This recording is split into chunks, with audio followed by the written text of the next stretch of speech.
Welcome back, everybody, to another episode of Developing the Leader Within podcast. Today, I am with the famous, and I'm going to say famous because I follow her very throughout the year. I've been following her work. She's been doing tremendous work. Hala Taha, thank you for being with us today and sharing your morning with us. Hi, Enrique. Thanks for having me. So nice to meet everybody who's tuning in. My name is Hala. I'm the host of Young and Profiting Podcast. I'm also the CEO of YAP Media, which is a company, it's a podcast and social media marketing agency that I grew to multi six figures as a side hustle. So I actually just left my full-time job at Disney Streaming. My last day is tomorrow. So very exciting, going to be a full-time entrepreneur. And, previous to that, I started my career in the radio industry. I used to work at Hot 97 under Angie Martinez. Then I had a website called the Sorority of Hip Hop, strawberryblunt.com, and I had 50 female bloggers under me. We almost had a show on MTV twice. We used to host parties and concerts, and it was a really fun time. But I was a really young leader. I didn't really know how to monetize a blog. And so we made a little money off events, but it wasn't enough to support 50 people. And so I had to shut the blog down. And I ended up getting my MBA, going into corporate. I got a job at HP, rose up the ranks, did every job in marketing at HP you could imagine.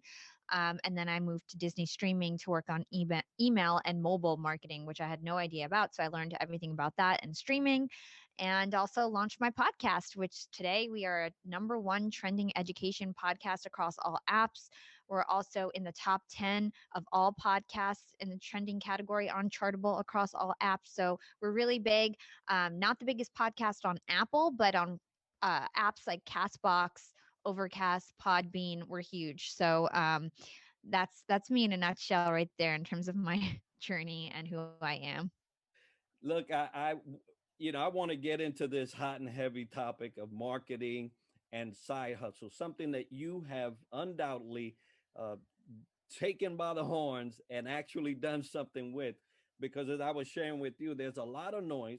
There's a lot of people doing a lot of things that may look like marketing, but it isn't. It's just noise. I'm one of those people that have been everywhere and doing all kinds of things, thinking it's marketing, but it has taken me nowhere, right? So, how do we get a person that is interested in getting their brand out, getting their voice out, getting their things out there, because they really want some traction, but get them on the right foot in terms of marketing? You were able to capitalize and position yourself to get into these positions to be able to get that education. And that is probably one of the biggest things that I would suggest folks to do if they were trying to do something. Get educated, but take us down the journey of a person that's trying to do this and maybe doesn't have the opportunities that you have had. Yeah, in terms of marketing. Hmm. So when you're getting started marketing your personal brand, the thing that you want to start with is actually a targeted, engaged community. That is step #1. Before you work on marketing materials, before you spend money and resources on images or graphics and videos, you want to have a targeted community that may be interested in the type of stuff that you're going to promote. So the way that you do this is knowing your audience. So who is going to want to listen to you? Who is going to find value from the things that you say? And how can you find them? Where do they hang out? So I'll give you a personal example. When I was first starting out on LinkedIn, I had 2,000 followers. Today I have over 73,000 followers and get over 2 million views a month, and I had 2,000 followers. And Gary Vee was huge on LinkedIn, and he had a podcast. He has self-improvement content. And I thought to myself, anybody who is commenting or liking on Gary Vee's stuff is probably somebody who is a potential fan who could potentially like my stuff too. So I looked at everybody who liked and commented on his posts because those were active people on LinkedIn. They weren't dead connections that, signed up on LinkedIn, got a job, and never came back. They were actively on LinkedIn on a recent post. And I invited them to connect. Hey, what's going on? My name is Hala. I noticed you like Gary Vee. If you like his content and podcast, I think you're going to like mine too. And so I invited these people to connect one by one, and I pulled them into my network. And then I sent them a follow up message. Hey, thanks for so much for accepting. Here's a link to my podcast, blah, blah, blah. So I grew my community very targetedly one by one. And I ended up getting about 8,000 or 9,000 of Gary Vee's fans after like 3 months.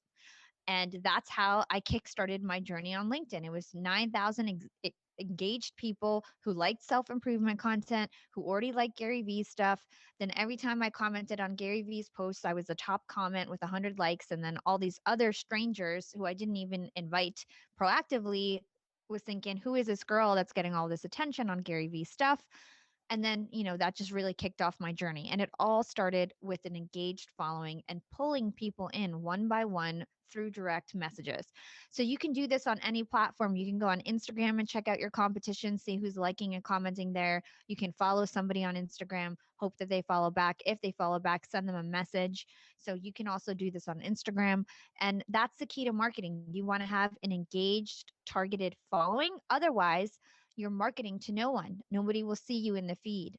And it's just a waste of your time. So I would focus in the beginning 50% on getting your audience and pulling them in, and then 50% on actual content.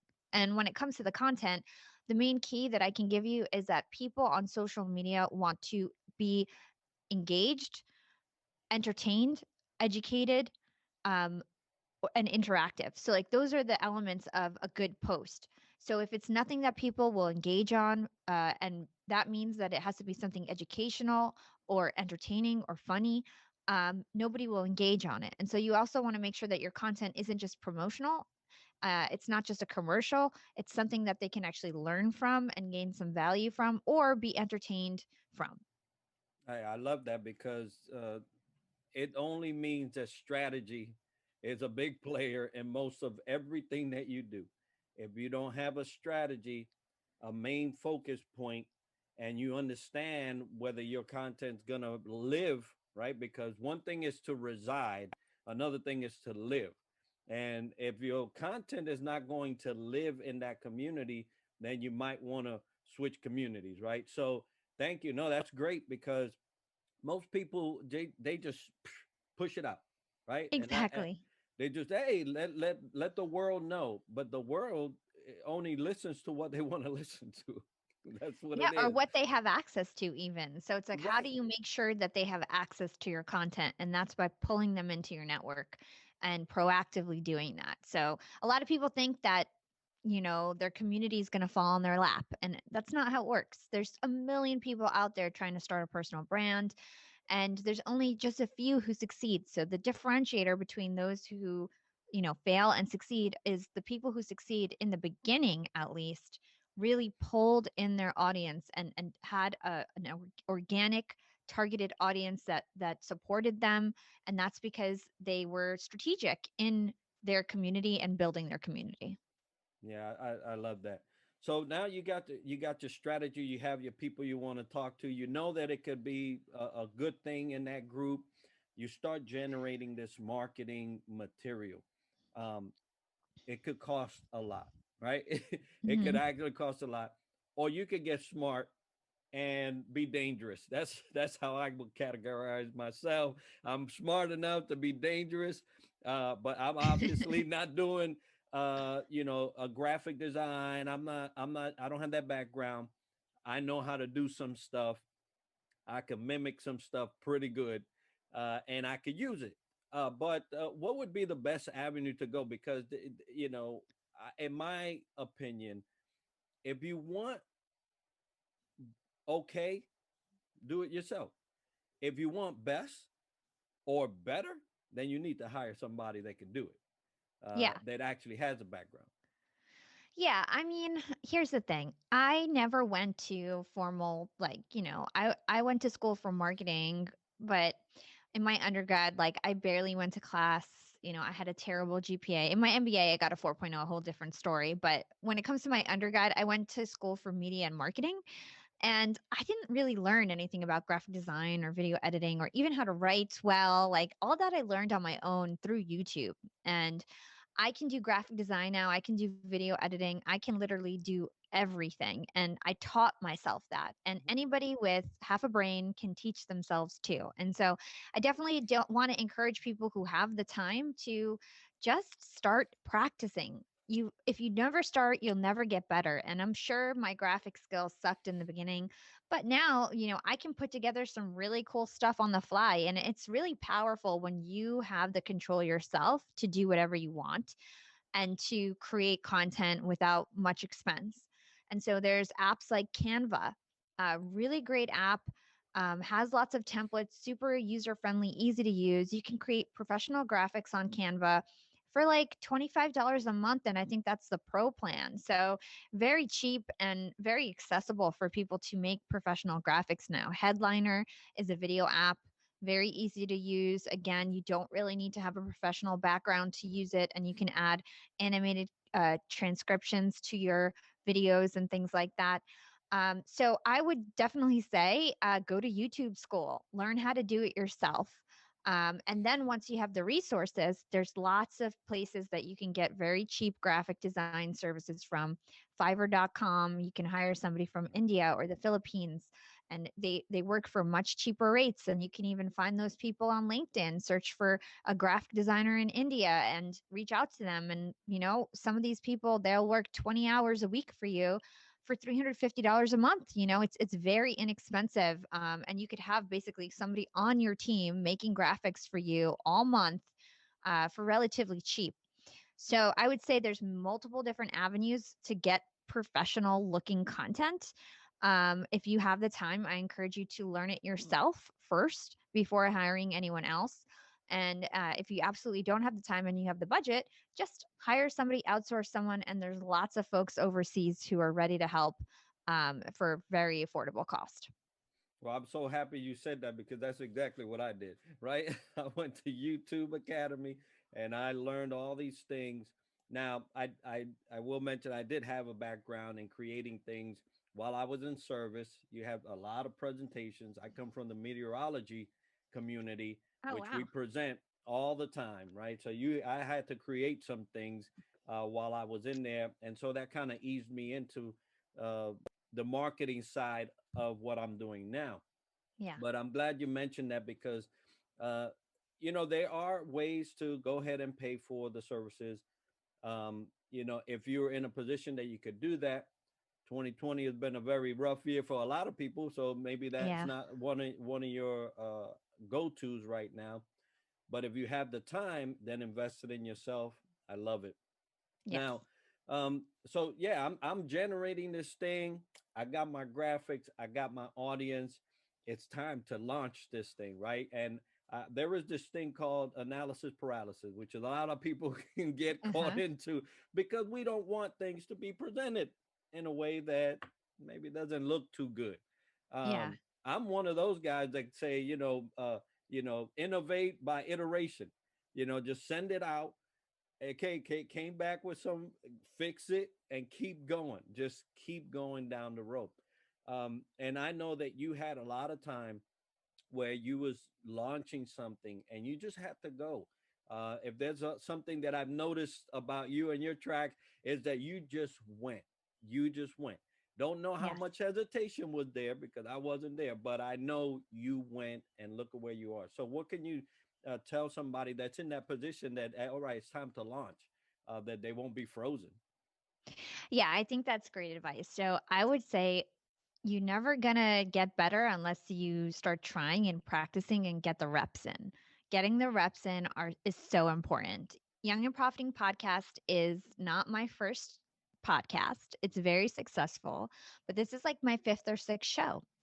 I had online radio shows with different co-hosts. They were about music. I used to interview rappers and singers, and all of that was semi related to what I'm doing now. And it helped enable me to learn how to audio edit, to learn how to market, like we were just talking about, to do social media promotions, to learn how to be professional on the mic, to ask good questions, all that kind of stuff.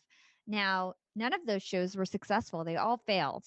But I gained experiences from all of them, and all of them together helped me climb to where I am now. And without those experiences and that, repetition and getting that, time on the mic and things like that, I would never be as successful as I am today. And even all the experience with social media and being creative and trying to grow a following, I basically learned by failing and taking on these experiences. And so I've realized that like you just need to jump into different experiences. Like if your gut tells you that you need to do something, even if it's a failure, when you're starting from scratch and you like when you fail and you start from scratch, you're actually not starting from the bottom. You're starting from a place of experience. And that's really powerful. So just understanding that whether you win or lose, the thing that you're looking for is the process, is the journey, is the experience, and what you can gain from that experience, whether you do good or bad, is something that, will help carry you and motivate you to actually succeed, later on. And so I would say if you're ready to launch and you're 80% there, go for it. It might not work, you might fail, but you had the experience. And then if you do it again next time, you'll be that much better. And, you could end up with a success out the park. Sorry, a success out the gate, like Young and Profiting podcast was. So that's the advice that I would give there. Yeah, no, that's wonderful because you mentioned something that it just stuck with me throughout the whole time you're talking, which is if you fail, you don't go back to scratch. You go back to experience, right? And so that's something that people need to understand, especially when they're pushing things out. They're trying to, just go for it. Um, you you never fail back to the point where you actually started, ever, Exactly. ever, right? So don't be afraid to fail because that's another thing that keeps people apprehensive. Failure. Well, failure is just another opportunity to try again. That's all that is. And so if you keep pressing forward and you keep pushing forward, you'll be able to succeed, right? 1,001 for the light bulb, right? You hear that all the time, right? 1,000 free throws for a world championship. It's just one of those things that are inherent to your success. Failure will be there. Embrace it in a sense that you can actually capitalize from the lessons and keep pushing forward. So thank Yeah. you for that. I loved it. I Of loved course. it. And the other thing I'll add there is that you can evolve. Your brand can evolve, your messaging can evolve, what you sell can evolve. And every time you put up a post, it's basically an experiment. And that's how you have to think about it. It's an experiment to get instant feedback. So you throw up a post, you see how it does, and you take note. I put up an image and this time it did good. I put up a video, it did bad. I did text only, it sucked. And maybe I should do more images. And so it's like you just have to keep getting that instant feedback. And if you never post, you're never going to know what your audience likes and doesn't like. And you always want to lean into what's working, and you won't know what's working unless you actually put up some content. So I would definitely suggest if you scroll back on my LinkedIn feed and you go from 2 years ago, it's like my branding was totally different. I had such little engagement, and if you just keep scrolling up, you'll keep seeing how it evolved. And I decided to use cartoons, and then that kind of helped me a Hmm. little bit. And then I started using brighter colors, and then that really helped me. And then I started doing video instead of audio only, and then my post got that much more traction. So it was a constant evolution, but I started 2 years ago, and that's why now I'm so popular on LinkedIn because I was consistent and I posted every single day and I learned from what I posted every single day, and I kept going and I kept evolving and leaning into what was working. Outstanding. No, you mentioned, you did this every day. Consistency will get you farther down the road than anything else. And so, in Yes. regards to posting, yes, consistency. Go and go. Now, let's transition a little to the side hustle because this is really where leadership, and my show is about leadership, but this is where leadership really comes into play when you're Hmm. doing these side hustles. And I know you well enough and your history enough to know you did plenty of those and you was going. And so here I am, uh, getting ready to launch my side hustle, right? And a lot of people don't know what that really means. So I'm going to ask you, uh, what first of all, what is a side hustle, and then, how do I do that effectively where it doesn't mess up my main hustle, right? Because if you got Yeah. a side hustle, that means you got a main hustle. Yes. So a side hustle is basically getting a second income stream. You have to be making money for it to be a side hustle Right. while working a full time day job. In the past, it was called moonlighting. Now Mhm. it's a side hustle. It's very common. A lot of people have a side hustle, but it's essentially making some extra money on the side of your day job, is how I would define it. Yeah, that's perfect because that's exactly what it is. It doesn't mean side how you call it Hobby. movement, right? Yeah. That's not it. That's not it. If you're moving a lot but you're not making nothing, it's not a side hustle. It's a side hobby. How you just mentioned it, right? Yeah. And there's a big difference. So now I have my main job. That is my bread winning type of deal. I have this dream that I want to do this. And so typically people do convert their side hobby to be a side hustle. And now Yep. you just perfectly mentioned money. That's the differentiator between the two. Are you Yeah. making money with that side hobby? Then maybe you can translate it and make it now side hustle. So I'm in my side hustle. I am full of emotions, right? Because when you get into doing your joy and your passion, it will start pulling at you from your main hustle, right? Yep. Because that's the reason why you started it in the first place. So you can get out of the umbrella of this everybody to, basically covering me for my hourly rate to I'm going to make my own rate now. Yeah. And so it's a huge leap and there's a lot of tugs, right? And it's usually at the heart because if you got that hobby and you want to make money, that's usually what you really want to do in life. So Yeah. where do I start making the transition? Because this could be tricky. You could prematurely launch your side hustle to your full-time thing. So what did it look like for you, as you Yeah. going? Because I know that's an unnerving situation for a lot of people. Yeah. So I'll use myself as an example and I'll give the best advice I can in terms of side hustles. So I started Young and Profiting podcast in April of 2018. When I first started the podcast, I thought it was a side hustle, but it really wasn't. I was not making any money and I was investing more in the podcast than I was Right. making off of it. And it just really wasn't, it was a hobby. It wasn't a side hustle. It was a very popular hobby. A lot of people listened to it, but I didn't really, at the end of the day, I didn't net any profit and it was just a hobby, right? So this summer, I launched YAP Media, and basically, I started monetizing Young and Profiting, that this brand itself. I still wouldn't say that I monetize the podcast per se, but my personal brand and this brand that I own, Young and Profiting, is now profitable because launched this social media and podcast marketing agency. And the way that it happened was very organic and very natural. I would put on these shows and I interview celebrities, best-selling authors, CEOs, and these are the types of clients that I have now. And I would put out these podcast episodes with these people. And after the end of the show, the same question that these people would always ask is, wow, your marketing is so good. Who does your marketing? And at this point, I had a team of volunteers, 10 people who worked for Young and Profiting Podcast, all were fans who just volunteered for the show. And I would just be like, me and my team, I do my own marketing. And then one thing led to another. Heather Monahan was my first client. She's a huge influencer on LinkedIn.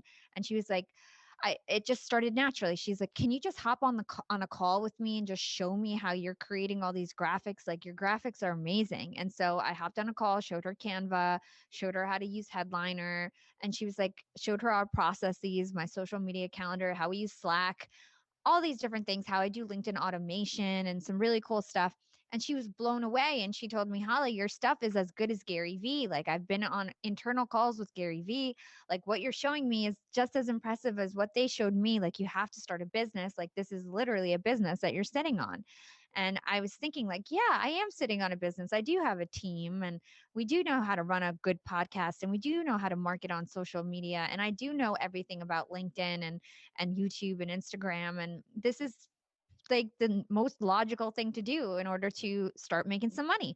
So Heather signed on as my first client and I got her I gave her a very inexpensive price because we didn't know what we were doing yet. And then, that increased over time. And then I got another client who came on my show the same way, and then another client, and then another one.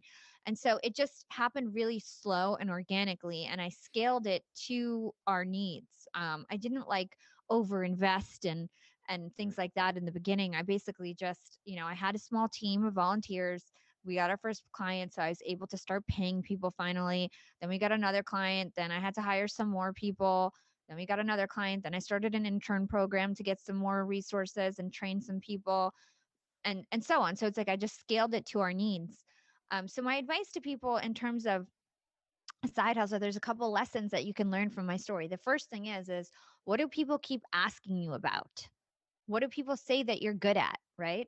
Start to think about the things that people always come to you for. So for me, people always ask me, how do I launch a podcast? How do I grow a podcast? How do I market my podcast? How do I blow up on LinkedIn? How did you do that? Like, so those are the same questions that I get over and over. So I just turn that demand into a business, right? Mhm. And so you can think about what people always ask you and what you're really good at. And then I would advise you to just start getting your first paying customer. When Heather Monahan signed on, I had no website. I still don't have a website for YAP Media. Everything is just through referrals. It's my social proof. It's the proof that I have out there. Like I am an expert. I don't need a website or a YAP Media logo. I don't need any of that. I didn't even have a pitch deck. I didn't have anything. I just had my talent, a call, and I just said my price and we shook hands on it. I didn't have a contract even in the beginning. It was just super casual. And so I would advise you to like just start really organically, see if you can get a paying customer, then see if you can get a second one, then see if you can get a third. And then by your third one, you kind of know that you've got something. Then I would start to think about, okay, what does my pitch deck look like? How do I, what are my margins for all these services, and start getting more formal with it. And then if you have a viable business idea that, you feel like you can make profit, there's a good margin on your services, you feel like you can build a team or whatever you need to do to do this, then go for it. So I would say don't invest more than $200 on your first idea. And then if you can't make a sale, switch gears and think about something else and then try to sell that. And do not do anything drastic in terms of investment, in terms of time commitment, until you know that people are willing to buy from you. And then you can build out your side hustle from there. I love that because I live in truth, so I don't mind telling truth about myself. In huge contrast, everything you said to everything I've done. Right, I got a website. I got a market a shop, right, for my gear.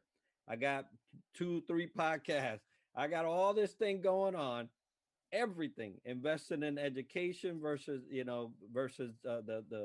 the gear and all the gear I got. Everything, nothing. How about that?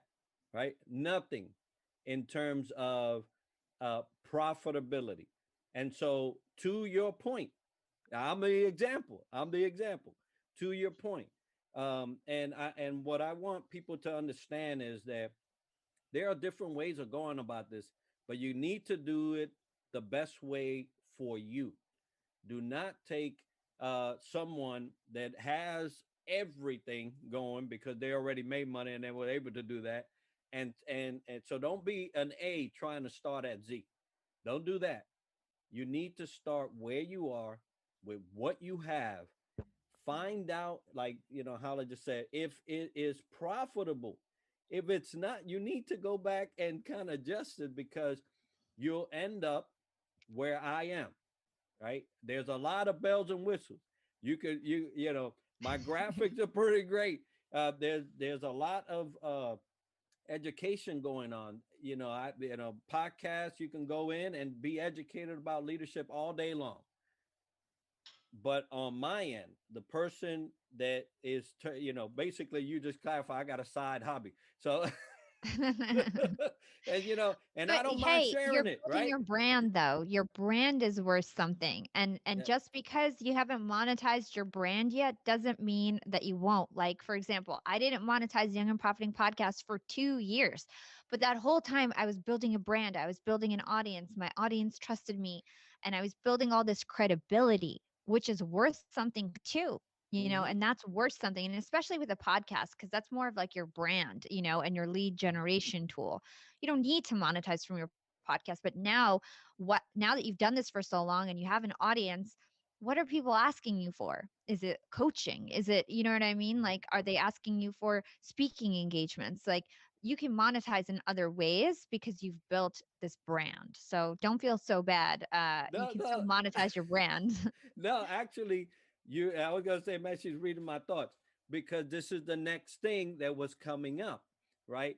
Outside of what I just said is what you just said, which is I am getting that funding is coming through other means, but it has been through the building of the brand, which is what I want to talk about right now, because it's exactly what, I shared that story with you and the audience so that they understand that it's not all, everything's not going to monetize. You know, you have to invest some time to build yourself up where you are a go to, because people want to go to the person that they can actually trust and have heard and have seen on a daily basis. We mentioned consistency earlier. This is where that comes to play. But I appreciate what you just said, right? But it brings us to the second point, which is you have dedicated your life as it is, Hala, to your brand. And it was your brand, that actually got you that first contract. People started seeing you constantly on a daily basis and said, man, how did you do that? How did you do this? How did you do that? And then it became the opportunity that it has lent to now. On my end, I have invested on the podcast. That is my main way of communicating, but that has led to other things because of the consistency and the branding. So let's talk branding real quick because it's really important, and a way you can monetize. How did you see that unveil for you? In terms of branding, Yeah. well, I think that like I said, it's the consistency and the credibility and just being able to show people that I have a following, my following is engaged, my content performs well, and it's not just one random viral post, it's every single piece of content always has traction. Just building up that credibility. I'm not sure I understand your question exactly. Well, you're answering it right. You invested all this time, and it goes back to the 2 years, right? Yeah. Those 2 years, though they did not equate to money, Oh, exactly. they equated. They Yeah, actually. because once I started to monetize, so I'll just be like super transparent. Mhm. It's like my first contract was 20 grand for the year. My second contract was like 300 grand for the year for my company, like huge contracts. And it was like, as soon as I flipped the switch and realized that, like, oh, I can start a social media and podcast marketing agency, like, this is what people look at me as the expert on. I like, the amount of money that I invested in Young and Profiting podcast probably was like 40 grand. It's like I made that money back like immediately and then some, And so it was like, yes, it was a lot of work. It was a lot of time and I built up this brand. But then as soon as I found that like golden ticket in terms of like what people want from me, I got my investment back like 10x, like so quickly. And now I think we're going to be as big as Media one day, like at our rate. I have a waiting list of clients and I still don't have a website. I Yeah. still don't have any of those things in place because it's like it was just the right moment at the right time with the right services. Everybody wants social media marketing right now because of COVID and all of that. And so for me, it was just the best opportunity. And that's also why I decided to make my side hustle my full time hustle.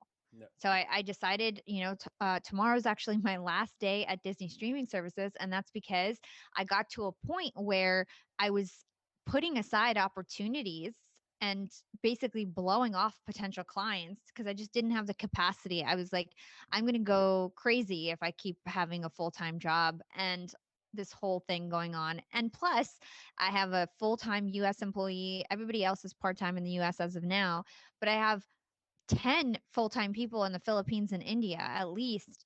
And people were basically leaving their full-time jobs for me and for YAP Media because they believed in it so much.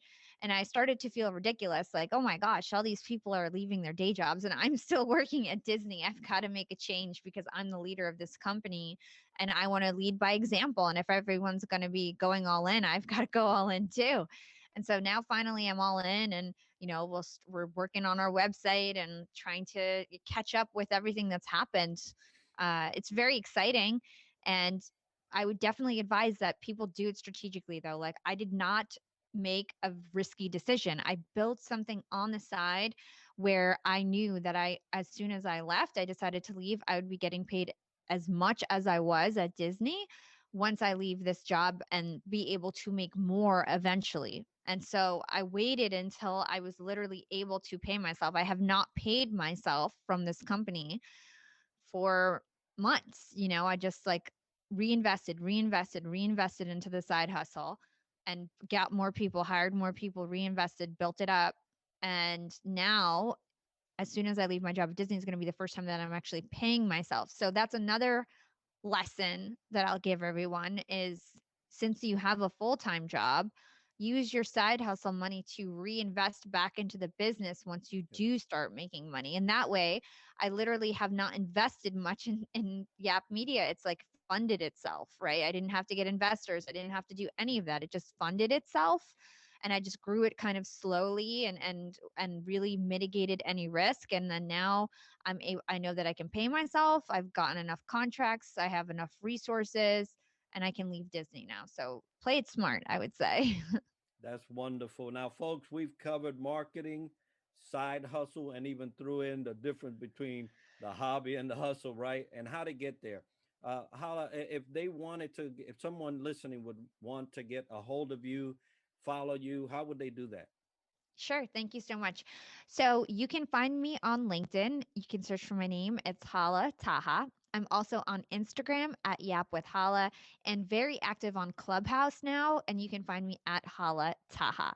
And my podcast is Young and Profiting Podcast. It is for all ages. I actually have listeners in their 50s, 60s. Everybody loves to learn from Young and Profiting Podcast. I investigate a new topic each week and interview some of the brightest minds in the world. Some of my guests are Seth Godin, Mark Manson, Robert Greene. I'm interviewing Matthew McConaughey next week, so that should be a lot of fun. Definitely check out Young and Profiting Podcast. It's a highly rated show. Outstanding. I'll make sure to put all that information as part of the video, all the actual text. Folks, reach out to Hala. She's a wonderful young professional doing great things, and it's going to be leading the way in the in this whole media scene, because that's really where you are. I'm so happy for you. I wish you and your family blessings, and everybody. As we love to end this show, success to you.